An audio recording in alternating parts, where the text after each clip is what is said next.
Today, after much anticipation, we're analysing all the information and lore that we've received since Satisfactory's release, and talking about what the story could be of FICSIT and our pioneer, whether she's a human, a clone, a droid, or something else. And I think I know the answer to it all, but with so much up to debate, I want to hear what you think about the story too. After all, you've been quite vocal about it in the comments of previous videos, which is why I'm going to try and cover the reasons for and against everything. Also, I will state I could be totally wrong, but that's half of the fun in a video like this. So if by the end of the video you have enjoyed it, then do hit the thumbs up. And obviously if you do want to see more, then don't forget to subscribe. But to break this down, we do need to do it objectively, and there's no better way to do that than by questioning who, what, when, where, and why. But before I put on my Sherlock cap and cape, I did want to say a huge thank you to Heroic Replicas for sending through a load of Satisfactory merch. Unfortunately, they sent through 2 mugs, and there's no way that I can drink from them at the same time. I mean, yeah, no, that would be terribly inefficient. So what we're going to be doing is actually giving away this Pioneer of the Planet mug, as well as this lizard doggo in the upcoming streams over the next week or so. So do make sure to join me over on there as we start the new Let's Play series. And I will mention, if you do not manage to win one of those 2 items, you can still buy all of this as well as a lot more. They've got new t-shirts available, stickers, plushies, you name it, a zapper and a basher as well.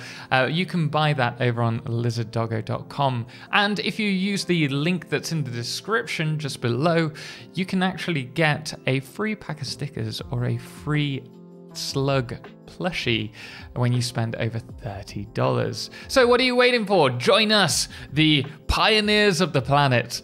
Use the link in the description below. Anyway, let's get into Satisfactory and its story. The basic premise is that we're sent down to a planet to harvest materials, to send them back to space in the form of various parts for project assembly, but we'll get to that shortly.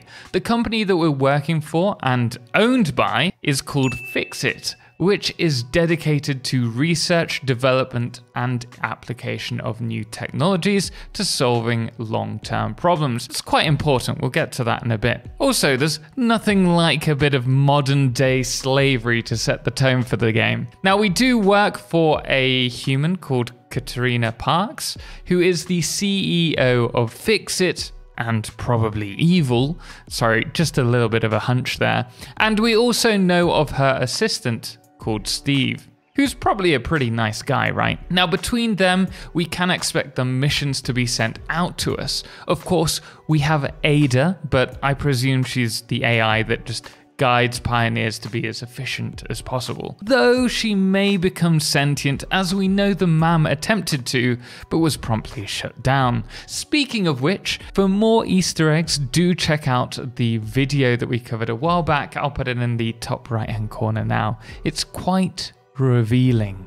But what about us, the pioneer? It's speculated that our name is Becky or Monica. I think this is from a previous Easter egg that I couldn't find back like evidence for. Though we do also have a coffee cup with the name Bry on it in the hub, which suggests otherwise, but it does also suggest that we could be human or possibly clones. Now, there is a couple of reasons for this. The first reason for this is early alpha art actually shows FICSIT employees in like a function hall, and some of them have their masks off. Some of them actually are male, which is interesting because all of the characters in the game are female. But why would we become property of FICSIT unless we were slaves or truly devoted to a cause? I guess would be the only other reason we'd accept something like that, which I guess could suggest that we're trying to save the world from Armageddon, its end. Breaking news from Earth. Widespread chaos and mayhem. World President urges all citizens to do their part and harvest alien artifacts. In-game, the only real evidence that points to this, though, and being true is that we actually take damage from gas and falling, but we can't use the hub's facilities, we never sleep, we only drink coffee, which really doesn't look or move like coffee. The popular argument that we eat food to heal is also difficult to accept, as eating doesn't actually heal us traditionally, but I would argue that I'm probably thinking a little bit too logically here. The other suggestion is, what about us being potentially droids?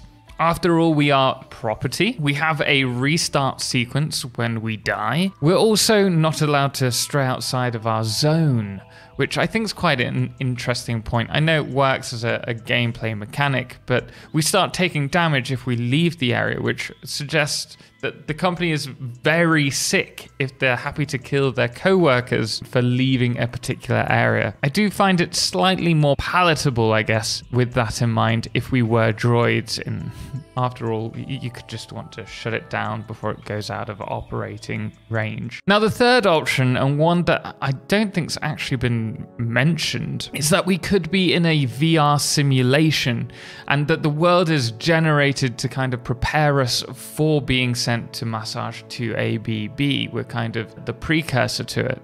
This does give us a reason why we're not eating or sleeping and why there is a loading screen, but that does feel a little bit like it's a get out of jail card in terms of the storyline. But with all of that in mind, what is it that we're actually doing here? Harvesting resources is definitely the easy response here. We're building items for Project Assembly, which is supposedly a food court, and though I do believe that there is a food court up above us, the items that we're sending up suggest that we're building something else, like a spaceship.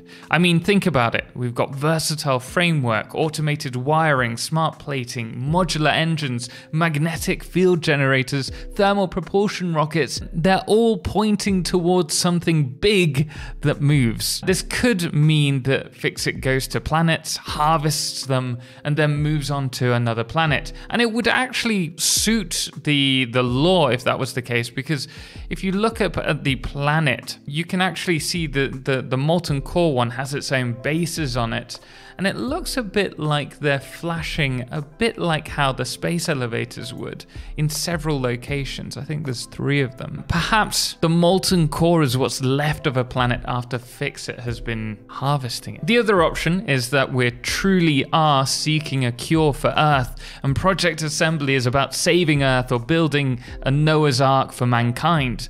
That would also explain the food court if it's not a red herring to knock us off the scent. But when the artifacts speak to us, it also sounds like Ada is being distorted.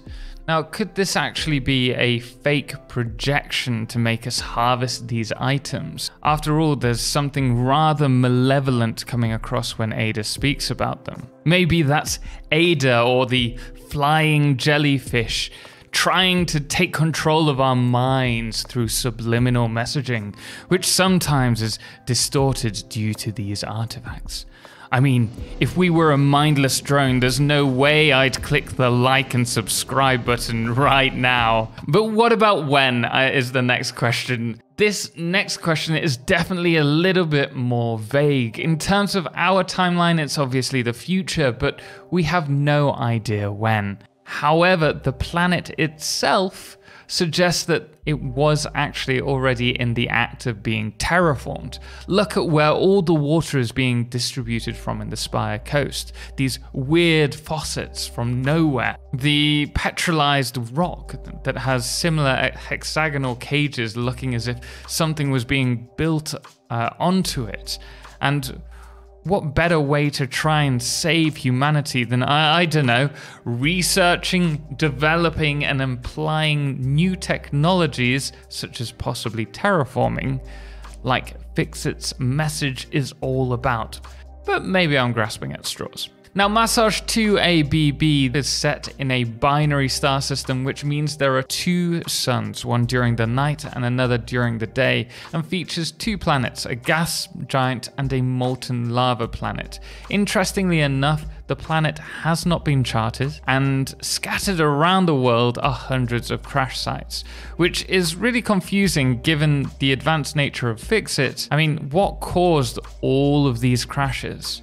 I very much hope that this is included in the story later on. And given that we know who we are and who we work for, what it is that we're essentially doing here within the information that we've been given, as well as when the planet is set roughly and where we are. The question is why. We know we're nowhere near Earth. Well, we've already gathered a few theories as to why we're here. Firstly, to save humanity, hence the need to collect these artifacts. However, what if Earth has already succumbed to a virus and we're left creating the lifeboat for the last survivors?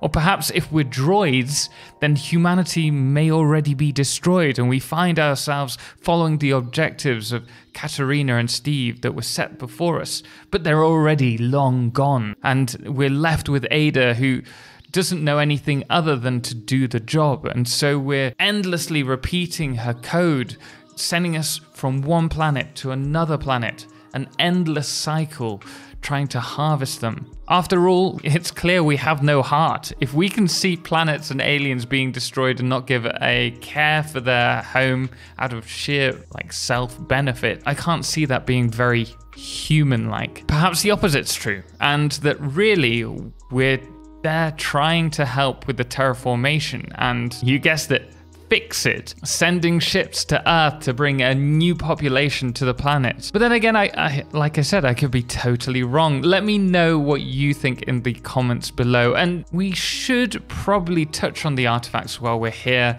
as I'm sure this is probably going to be a budding question about lots of people, and they'll say, why didn't we talk about the artifacts? Well, the truth is we have no real clue other than what the artifacts say to us about the story. And we've already covered that, more or less. But they themselves do lead us to another evasive question. What do these artifacts do? Are they a cure? The Summer Sloop is the only one that I really have any kind of thought about. So originally, these could actually be researched in the MAM, the Summer Sloops.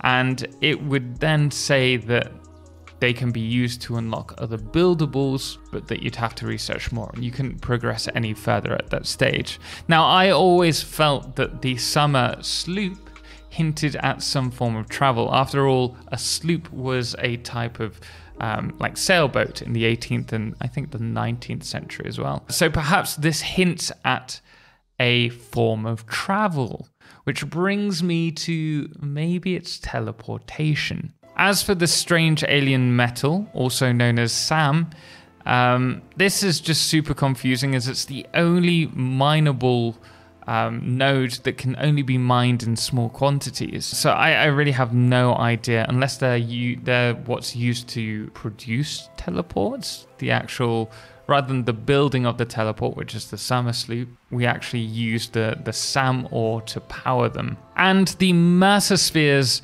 well, they're anyone's guess because they don't suggest anything other than it's work in progress and the lore that we have. So maybe they are what the cure is. And then, of course, there is the floating jellyfish, which isn't really work in progress in terms of an asset that we can use because nothing's mentioned when we go over to them. But they are there doing nothing. So perhaps they control the planet. Maybe they're the big brains of everything, or the precursor aliens. Who knows? We can only really wait to hear more in regards to that. I'm super excited for 1.0. But guys, I'm going to leave you with all of that.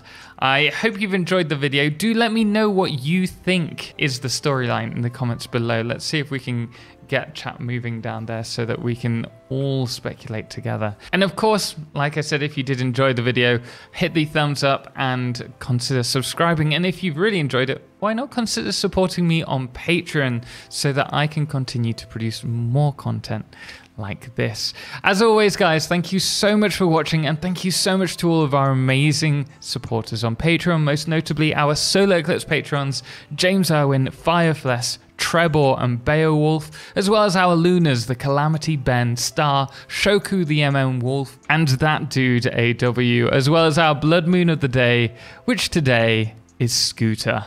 Until next time, as always, ciao for now.